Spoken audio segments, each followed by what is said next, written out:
What's up, guys? So I entitled this video Ralph Smart or Infinite Waters versus Tariq Nasheed. And I'm the type of person that I really try my best to focus on matters rather than personalities, focus on principles over, personalities and personas, and really just get down to the nitty gritty. So this really has absolutely nothing to do with Infinite Waters or Tariq Nasheed. These are individuals that I don't know on a personal level. These are just individuals that I both subscribe to on YouTube who have very different approaches to life from what I've gathered. So this really has nothing to do with them as people, because like I said, I don't know these men, but it's more of what they stand for and how they go about doing things. Now, both of these men, who are very different, stand for something and take very strong stances for something and stand against things, but have very different ways of going about the things that they stand for. So, for example, Tariq Nasheed, who I subscribe to, is really the individual who has created the term foundational Black Americans, and is really fighting for the rights, the personal rights and sovereignty of foundational Black Americans, and going hard as far as reparations. His philosophy is that the reason why foundational Black Americans are in a disparaging situation as far as being the target for things like mass incarceration and national poverty is because foundational Black Americans were the backbone of the economy as far as building the structure of America, the foundation of America, working tirelessly without being compensated for centuries. And then not to mention Jim Crow, not to mention the attack on Black Wall Street, not to mention redlining. So it's very evident and obvious that these are systemic issues. And the solution, which is, a reason why Tariq Nasheed and Umar Johnson, and again, this is not a chatty-patty conversation or a gossip conversation. I'm only using these men's name because of what they stand for. And I'm comparing how they choose to go about their fight, really, as contemporary revolutionaries. Umar Johnson, who has more of a Garvey approach, does find ties with sisters and brothers of Africa, of the African continent, of the African diaspora, and is not as adamant, from what I've gathered, and I stand corrected, as Tariq Nasheed, where Tariq Nasheed is unapologetically Black, has made remarks about not advocating for immigration because immigrants take Black jobs, and is going so hard for the uprising of foundational Black Americans to be able to receive their just due, to not be targets of systemic oppression, and is very, very adamant about representation and being represented in a fashion that is uplifting, being represented in a fashion that is accurate. So he goes really, really hard, and he's very unapologetic about it.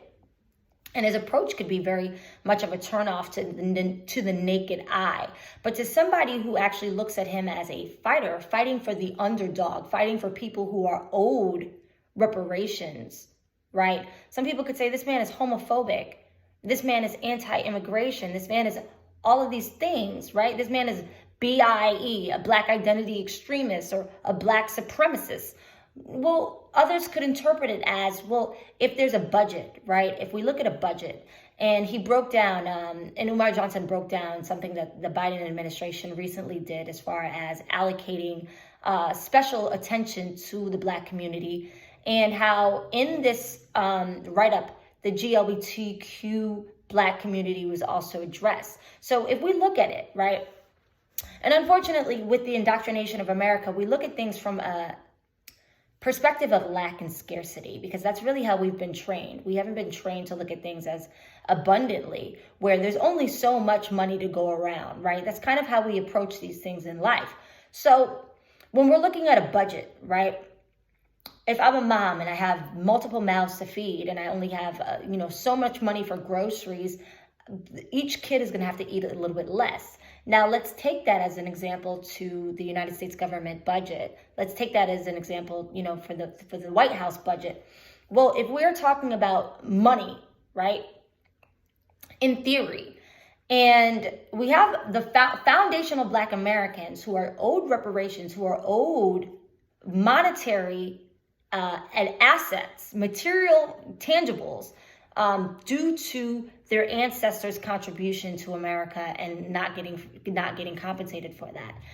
Now, if we talk about the money, right? If we talk about the concept of reparations, but we want to include everybody else in it. We want to include the immigrants, Black and brown people. We want to include the GLBTQ community and all of these things. Now that's getting sliced and diced and sliced and diced, and there's less of a pie that's directly allocated to the people who are owed reparations. And so it's, to me, the way that I see it, and many people could look at it as, oh, it's very ignorant, anti-immigration, all these things. He's looking at it like, look, the people that they're letting in are taking Black jobs. These people aren't over here fighting for the uprising of Black people to be able to provide for, their families and things of that nature. They're taking Black jobs. So them coming over here, the reparations that you're just due is getting further and further and further away. And his approach is, no, I'm not leaving America. This is my ancestors' country. We built this country. I'm staying here and I'm pursuing this fight. I'm continuing this fight and I'm fighting for my people. So that's the perspective. Now, you take an Infinite Waters who is relatively adamant. I've only seen maybe 1 or 2 videos where he's actually spoken about race very specifically, but he's relatively adamant about saying that race is an illusion and that he doesn't focus on skin color because it's all an illusion to keep us divided, and that love is love and the heart is the heart, right? And so scientifically, yes, right? Scientifically, race is actually an illusion.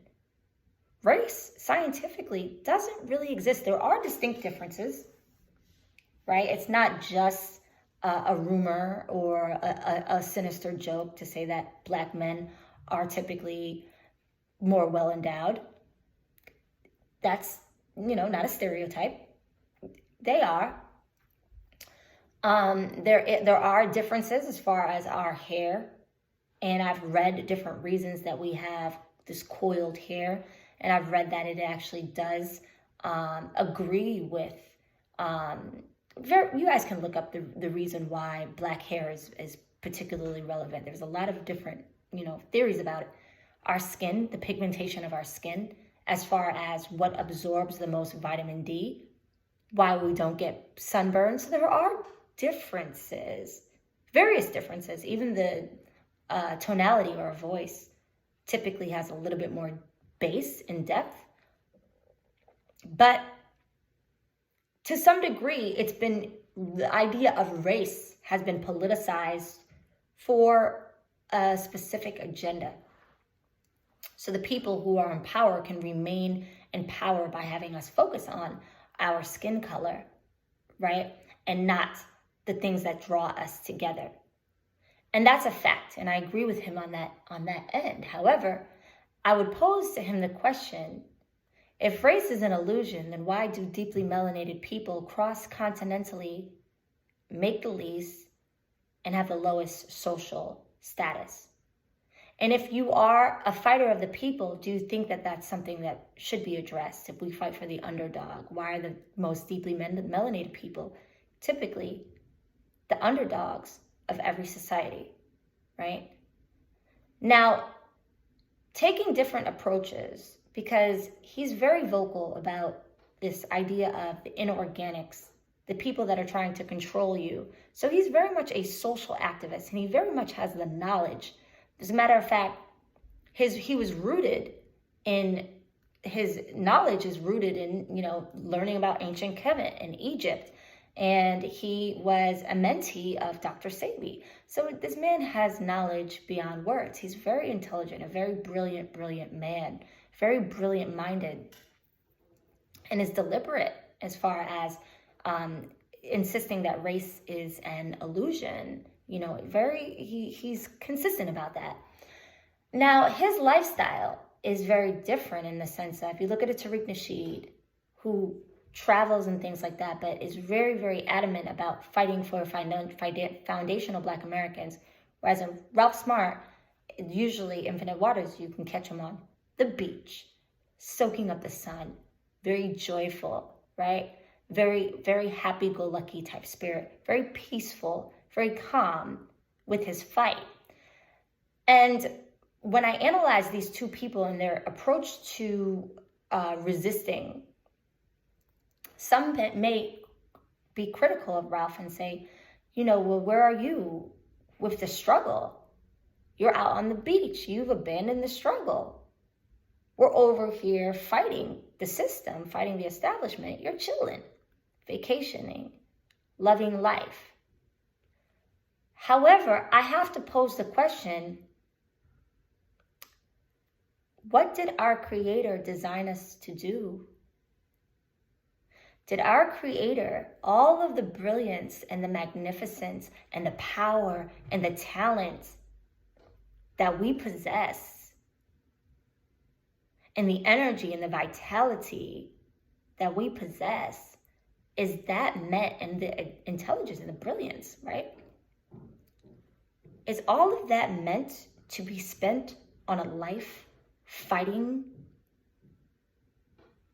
injustice, fighting oppressive standards, generation after generation, exerting the talent in their minds and creativity to combat, draining the vitality to combat oppressive standards?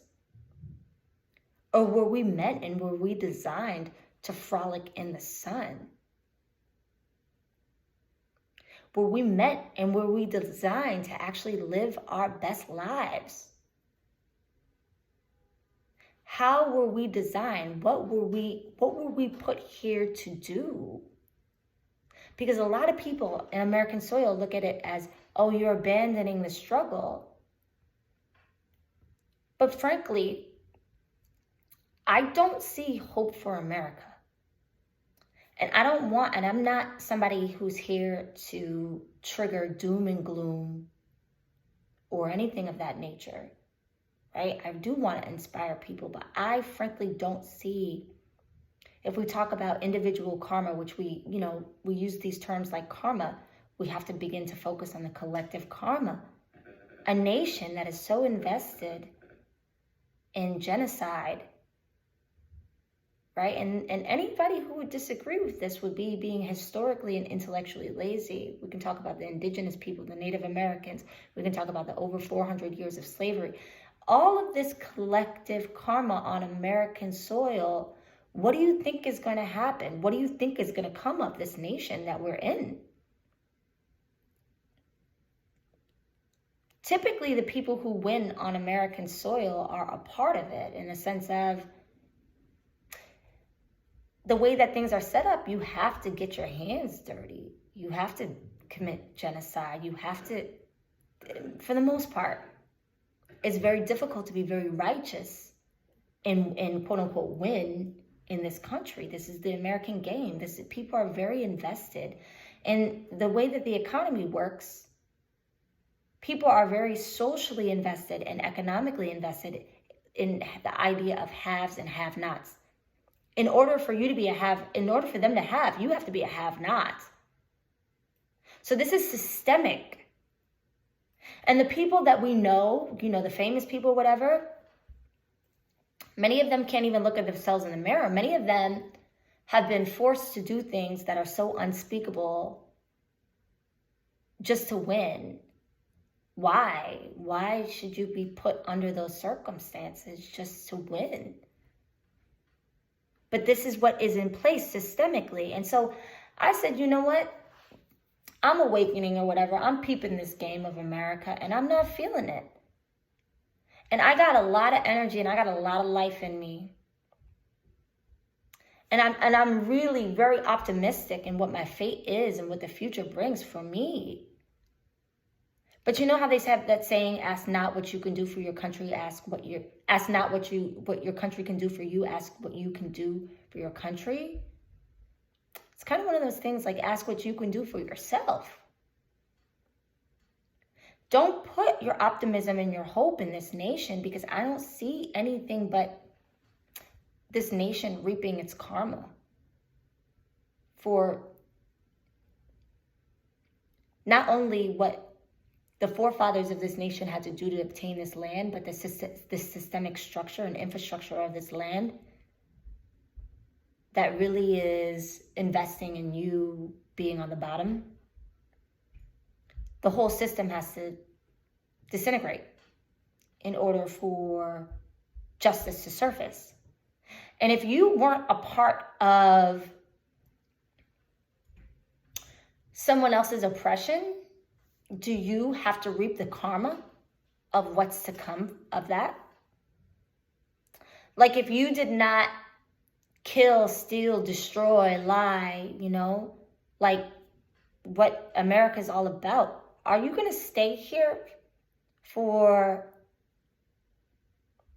the demise, the inevitable fate of those that benefited and profited from the infrastructure? Like, don't you believe that your ancestors, after everything that they've been through, would really want you to go frolic in the sun and live your best life and be happy? Didn't they have to fight? Didn't they lose their lives? Weren't they lynched? Right? For you to have a better life, what does a better life consist of? Doing the same thing that they did and getting the same results? Or being in the sun, frolicking in the sun, living life, enjoying life off the grid, on the beach, with your family. What did our ancestors die for? I don't know if foundational Black Americans will ever reap what the just due is in this country, because there's just too many people that are invested in the oppression in order for them to maintain their jobs, in order for them, think about it, this entire system. I heard a quote, I think Ralph Smart said that Dr. Sebi taught him that there's no profit in cure. Think about all of our legends, how they attacked them. Dr. Sebi, all he was doing was healing people with natural herbs. Why did the New York government go after him so hard? All Bob Marley was doing was waking people up with his music. Why were these men targeted? All Malcolm wanted was justice for Black people. Why did the U.S. government target these people so much and torture them? Just for waking people up was that much of a threat? So obviously there is an investment systemically in people not being empowered, and people not waking up, and people not being able to provide for themselves and their family. Why does the United States government house 25% of the world's inmates? That's astonishing. That record is astonishing.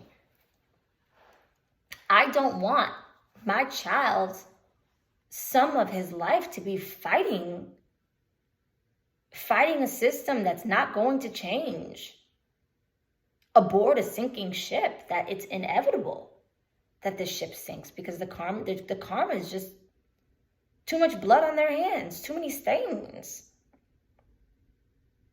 So the profit is not in the cure. The profit is not in your healing. The profit is not in the soundness of your mind. The profit is not in your accordance with spiritual law. If you're in accordance with spiritual law, there goes the judges, there goes the lawyers, there goes the prison guards, there goes law enforcement, there goes CIA, FBI. They're out of work. You being a criminal is how they are able to maintain their ability to feed their families. They're so invested that they target non-criminals and try and make non-criminals criminals because they need the money. So our people are stigmatized as, oh, relying on the system, but nobody relies on the system more than they do. Think about it. They rely on the system. They are personally invested in this system. And those of us who didn't win under these very oppressive and absurd and unjust standards and these rules where the goalpost keeps changing because the people that are in charge of the rules have absolutely no interest in your liberation, and the goalpost keeps changing and the rules keep changing, and you keep exerting your effort to try to win, and then they change the rules as soon as you get further, and then they change the rules as soon as you get further, and then it's so fun to them to watch you like a hamster, working your ass off, believing in a system that has absolutely no vested interest in your liberation. According to them, the joke's on you. Look at them go. Yeah, as soon as they get there, we'll just move the goalposts. That's how we have our fun. No, we don't want them to win. Come on now.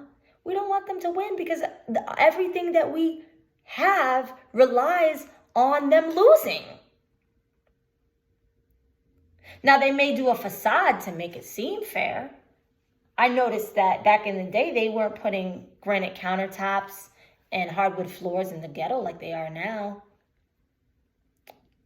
Make you comfortable in your jail, make you comfortable in your... But we're all slaves. So the question is, what do you do? Do you stay here and combat this structure with all of your energy and you fight till you die?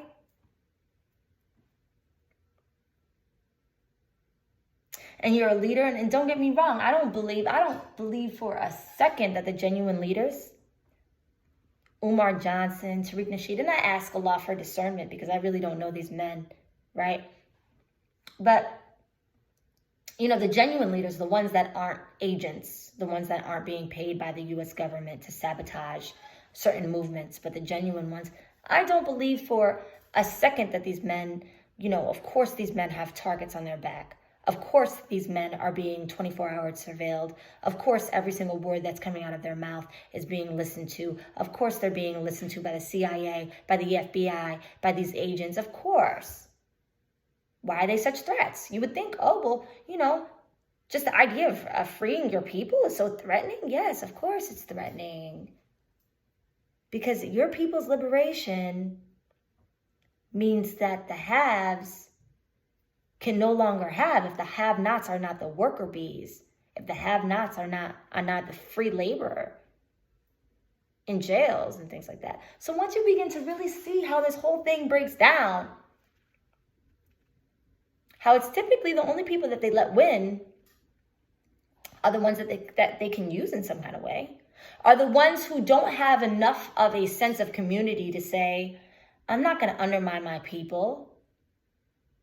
The ones that they let win are usually like, fuck them, better them than me.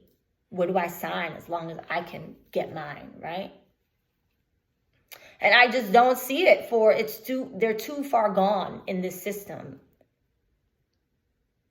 So my thing is at this point, I'm not apathetic, but I wash my hands from it entirely. I'm not spending my mind and my brain power and my energy combating. You know, I know who I am. My hands are clean. I'm not a criminal. I'm not engaged in any criminal activity. I don't drink. I don't smoke. I don't pop pills. I don't do prescription drugs. I don't even eat dairy or meat. Right? I'm not playing this cat and mouse game. My ancestors played this cat and mouse game. My ancestors were targeted individuals. My ancestor was lynched for having property. You know what I'm saying? Like, I just feel like my people have given too much. And I'm not devoting my life to combating you. I'm not devoting my mind power to try to figure out, I'll let you guys be aboard the sinking ship, and I will remove myself, and I will be in the sun